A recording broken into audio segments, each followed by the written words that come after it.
Hi, welcome to Bar Cart Bookshelf, a video series about books and the drinks they inspire. My name is Elias, and today we're talking about The Butcher's Daughter, the hitherto untold story of Mrs. Lovett, by David Demchuk and Corinne Leigh Clark. The Butcher's Daughter is, as the subtitle would suggest, the hitherto untold story of Mrs. Lovett, a retelling of the true classic penny dreadful Sweeney Todd, the Demon Barber of Fleet Street, famously a musical by Stephen Sondheim, a fave, a true classic, and this truly does honor to the long tradition of this grisly story of revenge and justice and deprivation in Victorian London. It's a retelling, in the vein of Wicked, certainly revisiting a reviled and iconic female figure, also memorialized in musical theater, though of course here we're somewhat swapped on the order of things. And it is just so much fun. I read it in 2 days. It pulls you along. It's epistolary. It's got these wonderful letters and notices. It's beautifully designed. So you've got recreations of pamphlets and front pages of newspapers.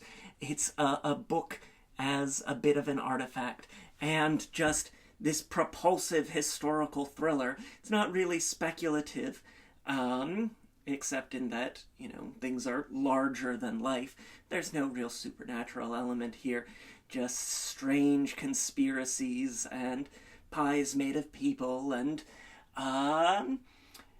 beautifully lush and welcoming, but perhaps also sinister doctors and bordellos, and a real atmospheric, propulsive thriller that brings this story that is familiar, it's one that we know, to a whole new life in a way that is timely and enduring, exciting, engaging, and because we've got such a powerful queer author like David Demchuk in our co-author seat, deliciously queer as well.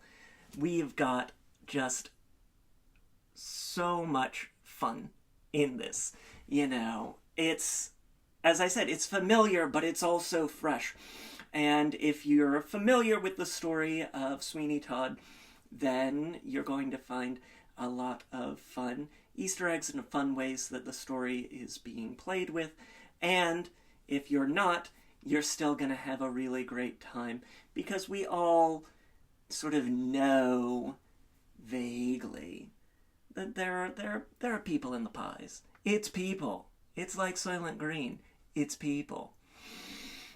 And it comes from an understanding of titillation and spectacle and performance, but also deep empathy and thrill and excitement and care and consideration for circumstance and for the human spirit. So I really think, if you like things that are horror-tinged, things that are historical, things that are propulsive and thrillery and mysterious, you're really going to have a good time with The Butcher's Daughter. And so, of course, we had to have a drink.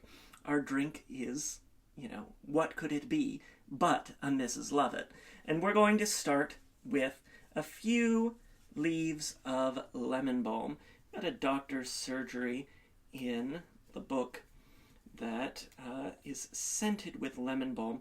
And as it happens, it's a beautiful May day when the lemon balm is just absolutely beautifully scented out in my garden. So if I'm going to have a lemon balm in a book, I got to have a lemon balm in a drink. It's just such a special treat, just for all of you. And for me, because I'll be drinking the cocktail afterwards.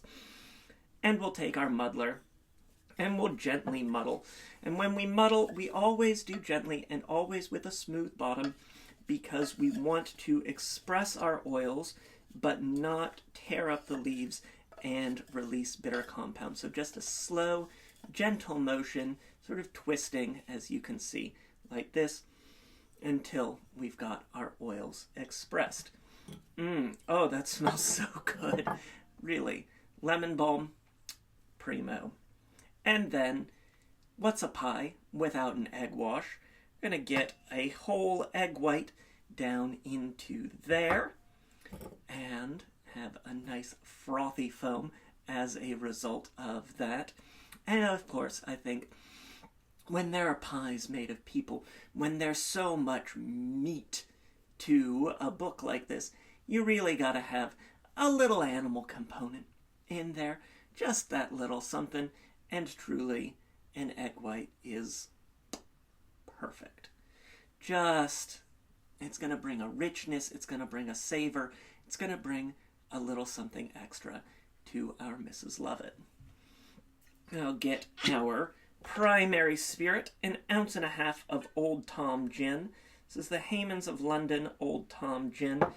It's a sweeter style than a London dry gin, a sweeter style than the American gins, which are sort of more citrusy, or the pininess of a London dry.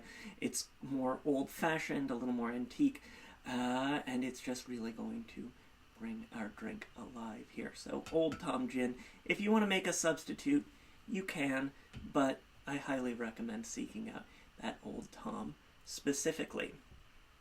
Next, we'll do our citrus next. We'll get 3/4 ounce of lemon juice, keeping it bright in here. Lovely. And we'll get 1/2 ounce of pomegranate liqueur, pomegranate grenadine classic. Get that down in there. Gonna bring a bit of red, a bit of pink. Again, it's a nice blood-soaked book, and you're gonna have that real richness, that real depth that comes from a homemade grenadine, one that tastes like more than just the color red. So pomegranate juice, sugar, a touch of orange blossom and rose water, flavors that we see in the novel as well, and that rich depth of fruit. And finally, we'll add 1/4 ounce of yellow chartreuse for a bit of spice, a bit of depth, a bit of herbal quality, and some real complexity. Because that's really where this novel shines, is in its complexity and its twists, in the ways in which we use a retelling to re-examine the ways of being for a character. We'll get that shaked and sealed and give it a dry shake. Just to help that egg white froth and foam up, we want to give it a nice dry shake, get it nice and frothy in there. Get some volume. Perfect. You can start to feel it sort of foam up in the tin. You can feel it in the hand. Get that a little more of a shake. Give it a stout tap. Should be pretty easy to open up because the metal isn't cold. You can smell that gin. You can smell the sweetness, the herbal quality. We'll get our ice down in there.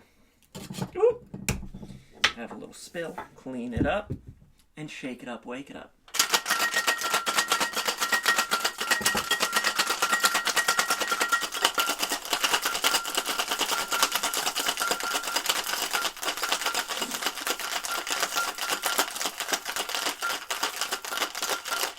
Perfect. Nice.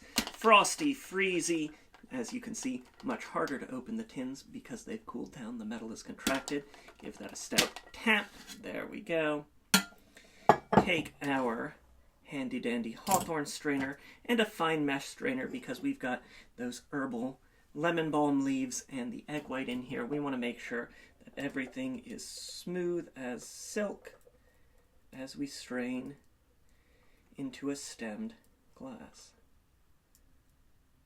Perfect. Nice.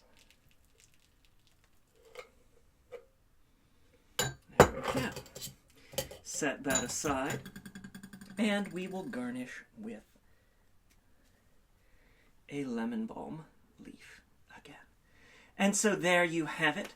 This is the Mrs. Lovett, inspired by The Butcher's Daughter by David Demchuk and Corinne Leigh Clark. A huge thank you to friend of the show, David Demchuk, for arranging for an advanced copy to be sent my way in anticipation of the book's release today.